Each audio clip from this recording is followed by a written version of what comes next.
In this video, we're going to learn how to rationalize the denominator. So if there is a radical in the denominator, the bottom part of the fraction, then the fraction is not considered simplified. So you can never end a problem when there is a square root or a radical on the bottom of a fraction, or it's not completely simplified. In order to simplify it, we're going to multiply the numerator and multiply the denominator by whatever the radical in the denominator is. Essentially, we're just multiplying by 1, but by doing so, we're going to be able to get rid of the radical on the bottom. Make sure we are always, again, simplifying our final answers if possible. So in this first example, 5 over root 2. So first, you always want to check, can I divide outside numbers or inside numbers for the radicals? Well, the only number outside is 5, and the only number inside is 2. So I can't mix them because one's outside and one's inside. I cannot be done with this problem, though, because there is a square root on the bottom of the fraction. So in order to simplify this, according to this, it says multiply the numerator and multiply the denominator by whatever the radical in the denominator is. So in this case, the radical in the denominator is 2. So we're going to multiply the numerator, the top, and the denominator, the bottom, by root 2. Because that was what on the bottom. So then on the top, you multiply across the top and you multiply across the bottom. So 5 times root 2, you can't mix inside and outside numbers. So it stays 5 root 2. On the bottom, they're both inside. Root 2 times root 2 is root 4. Because they're both inside, so you can multiply them. Well, you might be thinking, well, we still have a square root on the bottom. But at this point, we'll be able to simplify that. 4 is a perfect square. The square root of 4 is 2. So on top, we still have 5 root 2, but on the bottom we get 2 because the square root of 4 is 2. Since we cannot simplify the root 2 on top, we are finished. So we started off with the square root on the bottom, and we got rid of it by multiplying it by itself on the bottom. If I go to the next one, 6 divided by root 3. I can't do 6 divided by 3 because one's outside the radical, one's inside the radical. We cannot be done because there's a root on the bottom. So to rationalize that, I'm going to multiply the numerator and denominator by whatever this bottom root is. In this case, it's 3. So I'm going to multiply the top and bottom both by root 3. So now we multiply across the top and across the bottom here. So I'm going to have 6 root 3 on top. We can't mix outside and inside numbers. And on the bottom, they're both inside a radical. 3 times 3, which is 9. So we get the square root of 9. We have to keep simplifying until it's completely simplified. So 9 is a perfect square, so I can square root 9. Square root of 9 is 3. So I'm getting 3 on the bottom. But we're still not done because I can still simplify these outside numbers. Outside the radical, I have 6 divided by 3. 6 divided by 3 is 2. So I end up with 2 root 3.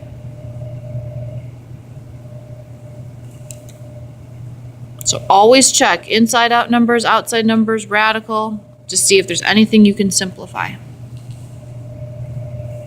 All right, let's look at another one. I have 12 on the outside. I have root 2 on the inside on top and root 3 on the bottom inside radicals.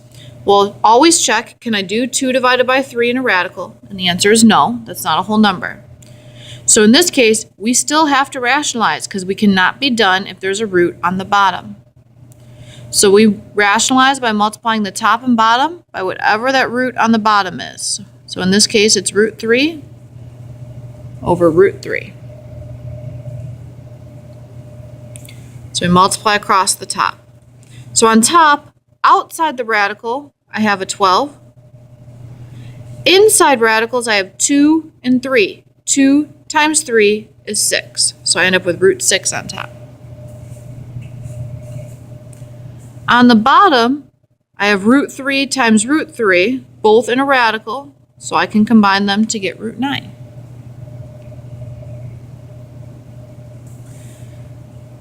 Keep simplifying as far as we can. 9 is a perfect square, so the square root of 9 is 3. So I still have 12 root 6 on top, and the bottom simplifies to 3. And then lastly, we have to check these numbers outside. Outside the radical, I have 12 divided by 3, which simplifies to 4. There are no perfect squares that go into 6, so I can leave it root 6. My final answer would be 4 root 6. Let's do a couple more.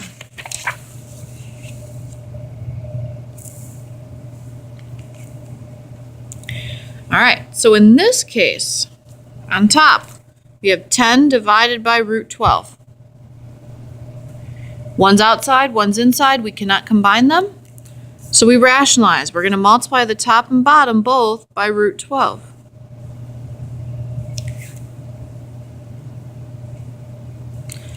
When I multiply the top, I have 10 outside and 12 inside the radical. And then on the bottom, root 12 times root 12, I get root 144.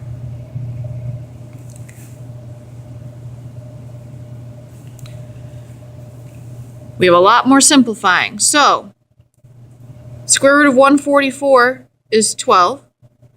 Okay? But also on top, there's a perfect square that goes into 12.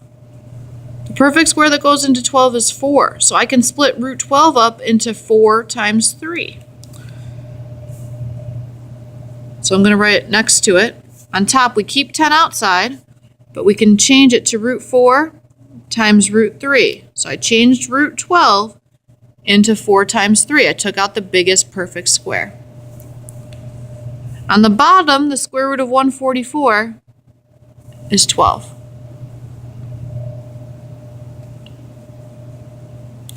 If we continue and keep going, the square root of 4 is 2. So on top we get 10 times 2 root 3. And we still have 12 on the bottom. Outside the radical, 10 times 2 is 20. So I have 20 root 3 over 12. Now lastly, we have to look at these outside numbers. Now when I do 20 divided by 12, I don't get a whole number. But it's a fraction, so we can simplify it. Even if you just think of it as just a fraction and nothing else, 20 over 12, you can simplify that fraction. The biggest number that goes into each is 4. So if we divide the top and bottom each by 4, we would end up with 5 over 3. And we still have the root 3 on top. So 20 over 12 simplified to 5 over 3 because if you look at it as just a fraction, 4 goes into both. So our final answer here is 5 root 3 over 3. There's a lot of steps to simplify. You might be able to do it in less steps if you start catching on to some patterns, but you do have, a few steps of simplifying. All right, let's do the next one. 4 is outside, root 20 is inside. Can't combine them, but I can't be done because there's a radical on the bottom. So I'm going to rationalize. I'm going to multiply by root 20 over root 20. So on the top, I have 4 square root 20. And on the bottom, root 20 times root 20 is root 400.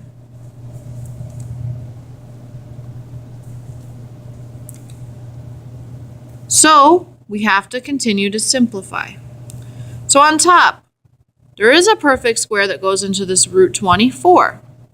So I would rewrite it. We still have 4 outside the radical, but I'm rewriting root 20 as root 4 times root 5, because 4 is the largest perfect square that goes into 20. On the bottom, the square root of 400 is 20. If we go look back for a second at the pattern, and maybe it's a pattern you picked up on, and if you did, you can use it. On the first one, the bottom, we did root 2 times root 2. After our simplifying, it just ended up being 2. Root 3 times root 3 is just 3. Here, root 3 times root 3, after simplifying, became 3. Root 12 times root 12, after simplifying, became 12.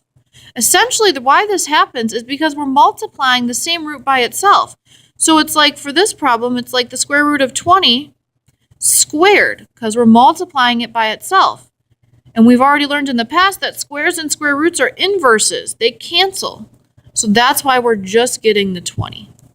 Okay? So from this point on, we can use the fact that when you multiply the root by itself, you're just going to get what's left over underneath. It'll save you a step. So now I'm going to keep simplifying. So on top, 4 times the square root of 4 is 2, and we still have the square root of 5. The bottom, we still have a 20.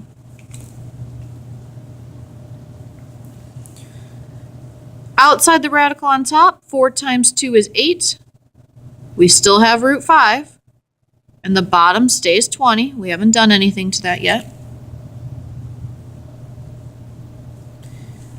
And lastly, you have to check these outside numbers. I cannot do 8 divided by 20. That's not a whole number.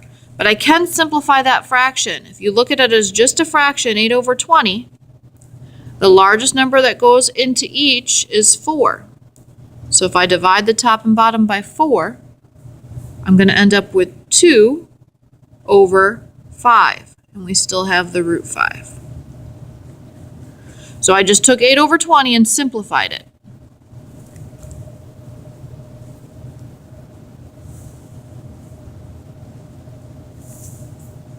Let's do a few more. So for the next problem, there's a couple ways to start. What I like to do is make it as simplified as possible before I rationalize. So on the outside to start, 14 divided by 2, we can do that. We get a whole number. We get 7. But when I look inside the radical, I cannot do 2 divided by 5. So I have to leave that. So 7, we still have the root 2, and we still have it over root 5. So I just divided 14 divided by 2 to get 7. 7 went on top because you're putting 2 into 14. The bigger number's on top, so when you divide, it should stay on top. So now we rationalize. Whatever's on the denominator, root 5, we multiply by the top and the bottom. Now we can use the trick that we learned before. When you multiply a root by itself, it's like squaring it. And since squaring and square rooting are inverses, we just get that number back. So on top, outside the radical, we have 7. And inside the radical, 2 times 5 is 10. And on the bottom, root 5 times root 5 is just 5. So now we check. There are no perfect squares that go into 10, except 1. And you cannot simplify 7 over 5. So we are done.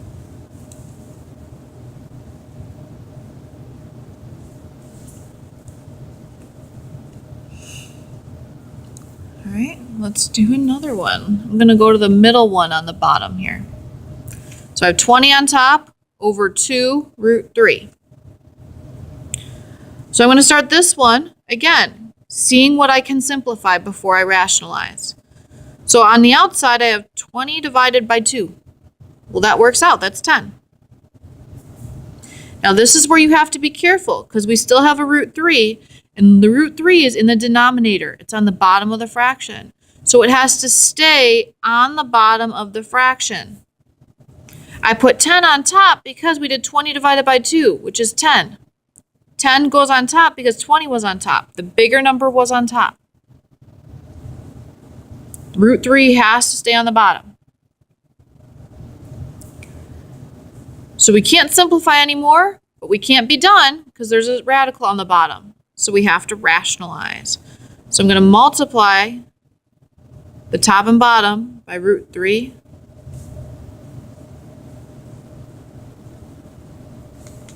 So when you go across the top, 10 times root 3 is 10 root 3. And on the bottom, again, root 3 times root 3 is just 3. It's the square root of 9, and the square root of 9 is 3. So now we check. Cannot simplify the square root of 3. 10 divided by 3 cannot be simplified. So that would be our final answer.